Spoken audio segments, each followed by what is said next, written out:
सवाल और परिचय आदरणीय डॉक्टर ज्योति मिर्धा जी से हैं, जिनके सांसद रहते हुए भी मुझे इनके कई सारे कार्यक्रमों का संचालन करने का अवसर मिला और इसके बाद भी लगातार इनका स्नेह, मार्गदर्शन और प्रेरणा हमें मिलती रही है। बीजेपी के अभी आप प्रदेश उपाध्यक्ष हैं। नागौर की राजनीति आपके प्रभाव में या प्रदेश में और देश में ऐसा माना जाता है कि डॉक्टर ज्योति मिर्धा जो कहती है वो करती है, उसको अफसरों को और सरकार को मानना पड़ता। इस ताकत का राज और एक बुलंद हौसलों की कहानी क्या है? धन्यवाद किवाड़ा जी, आज आपने ऐसा सवाल पूछ लिया कि सारी पोल पट्टी सामने स्टेज पे ही खुलवाना चाह रहे हो। पहले तो आप बधाई के पात्र हैं कि आपने कितने अच्छे कार्यक्रम का आयोजन किया और वास्तव में ये बात सही है कि आज मेरा यहाँ पे आना इस कार्यक्रम की वजह से ही हुआ है, क्योंकि मेरी दिल्ली चुनाव में ड्यूटी लगी हुई है। मैंने आपसे भी मैसेज करवाया था कि शायद मेरा आना संभव ना हो पाए, पर उन्होंने बोला हमने प्रोग्राम रखा है और आप में से कई लोगों के चेहरों से मैं परिचित हूँ, कई लोगों के नामों से मैं परिचित हूँ, तो उन्होंने कहा प्रोग्राम रखा है तो अब आओगे नहीं तो हमारा मामला तो ढीला पड़ जाएगा। मैंने कहा बात ठीक है, अगर हम ही नहीं जाएंगे और फिर सशक्तिकरण की बात करेंगे तो बातें तो थोड़ी रह जाएंगी। मेरी कहानी शायद यहाँ पे उपस्थित कई लोगों से अलग भी हो सकती है। यूं कह सकते हैं कि राजनीति धरोहर में मिली, करने को और भी बहुत कुछ कर सकते थे, सक्षम थे, पढ़ाई में भी ठीक थे, दिमाग भी ठीक ठाक ही चलता था, हाथ पैर भी चलते थे, खेलों में भी थे। इतने मेडल तो नहीं लेकर आए, नेशनल वैशनल तक तो हम भी पहुंच गए थे जितने कृष्णा जी लेकर आए। लंबे तगड़े भी हैं, मुक्केबाजी का अगर होता, मैं कहूँ चुनाव नहीं होकर के अगर मुक्केबाजी का फैसला होता तो आज मुख्यमंत्री ये होती।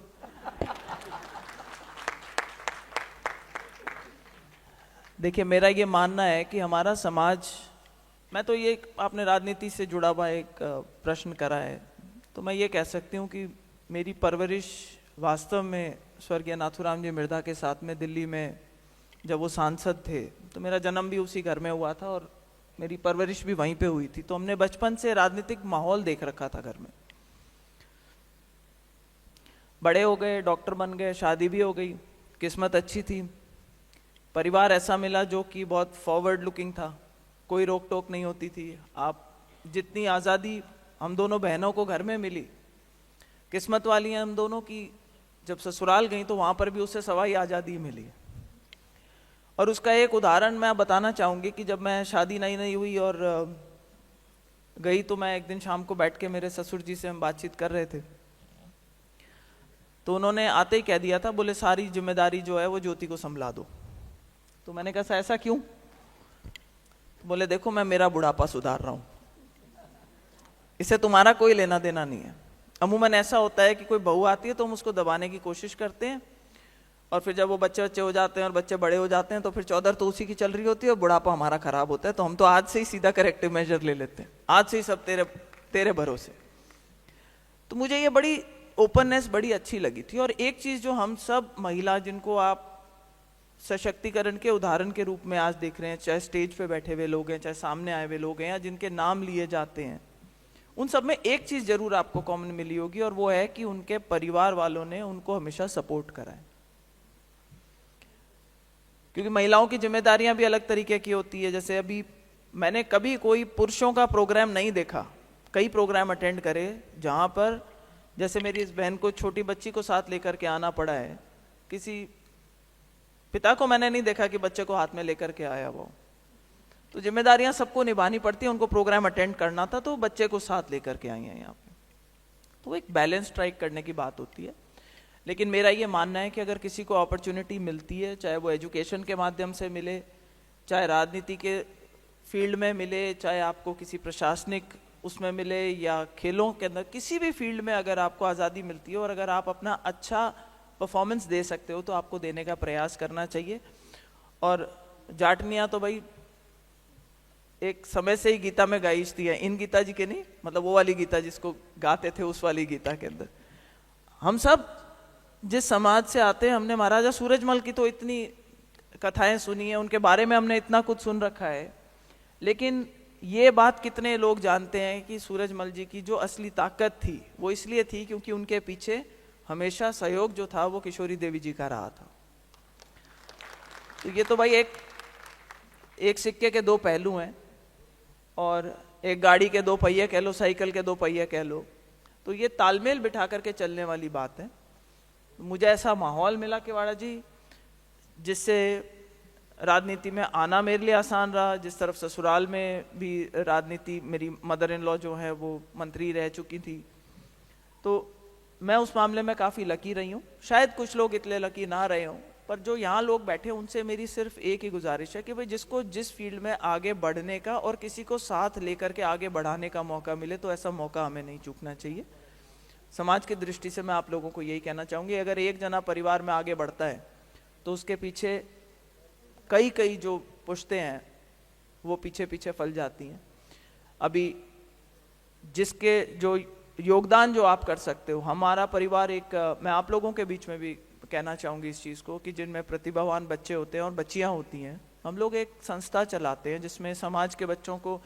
जो आईएएस का प्रीलिम क्लियर कर लेते हैं उनको ट्रेनिंग देने का काम, उनको इंटरव्यू से के उनका मेंस की तैयारी का काम जो है वो हॉस्टल में रख के, चाहे वो बच्चे हों चाहे बच्चियाँ हों हमारी समाज से जो आती हैं, उनको दिल्ली में रह करके हम उसको एक बढ़ावा देने का प्रयास करते हैं। और अपने उस हॉस्टल से आप सभी को बहुत अच्छा लगेगा सुन करके कि नहीं करते 250-300 बच्चे जो हैं वो जो प्रशासनिक सेवाएं हैं उनमें आए हैं, जिन जो कभी उनको कोई गाइडेंस देने वाला नहीं था या उनके लिए कोई रास्ता खोलने वाला नहीं था। तो दिल्ली में है सब, आप बताएंगे तो मैं आप हॉस्टल है हम लोग ही चलाते हैं सर, और जाट समाज के कुछ लोगों की कमेटी बना रखी है। कर्नल सिंह जी जो ईडी हुआ करते थे पहले वो उसको देखते करते हैं, लेकिन फाइनेंशियली हम लोग दिल्ली में राजेंद्र नगर में जहाँ सारी जगह, वहाँ एक्चुअल में उसकी भी इंस्पिरेशन ये रही थी कि कई समाजों ने ऐसी संस्थाएं पहले खोल रखी थी, तो वो लोग उनको इंटरव्यू में तैयारी करवाते थे, बच्चों को मेंस की प्रिपरेशन कराते थे, अलग अलग समाजों ने खोल रखी थी। तो फिर हम लोगों ने भी देखा कि भाई हम समाज को क्या दे सकते हैं। नाम तो आप उसको जाट संस्था ही कह लो, ऐसा JY के, सही कह रहे हो, पर हाँ बट उसका कोई वैसे मीनिंग नहीं है, बट वो जाटों की संस्था है बेसिकली। अगर कोई जानना चाहेंगे तो मैं जी, और अभी भी वहाँ पे 70-80 बच्चियों के रहने की व्यवस्था है। अगर उससे ज़्यादा की व्यवस्था होगी तो भी परिवार ने कह रखा है भाई हमारे में जितना सामर्थ्य है, हम आप लोग प्रतिभाएं लेकर के आओ, हम उनको आगे बढ़ाने के लिए तैयार हैं। तो ये इस तरीके की एक शुरुआत हम कर सकते थे, इसलिए हमने करी। कोई छोटी शुरुआत कर सकता है तो उसको भी करनी चाहिए, और ये शायद समाज को वापस लौटाने का हम लोगों का तरीका होना चाहिए कि हम अपने इंटरेस्ट की एक फील्ड ढूंढ लें, या हम हमारे इकोनॉमिक स्टेटस के हिसाब से या हमारे राजनीतिक स्टेटस के हिसाब से या जिस भी रूप में, अगर आप एक जने के लिए भी करेंगे, कोई कहेगा भाई इससे कोई दुनिया तो नहीं बदल जाएगी, पर शायद उस एक इंसान की दुनिया बदल सकती है जिसको सहारा आप लोग देंगे। यही सोच रख करके हम लोगों ने कार्यक्रम शुरू किया था, इसको आगे बढ़ाने का भी प्रयास करेंगे। और एक बार पुनः आप सबको मैं सिर्फ यही कहूँगी, एजुकेशन का बहुत बड़ा रोल होता है, और ये बात आपने ठीक कही थी कि जब तक आप महिलाएं एजुकेटेड नहीं होंगी, तो एजुकेशन का सबसे बड़ा रोल ये नहीं है कि आपको डिग्री क्या मिली,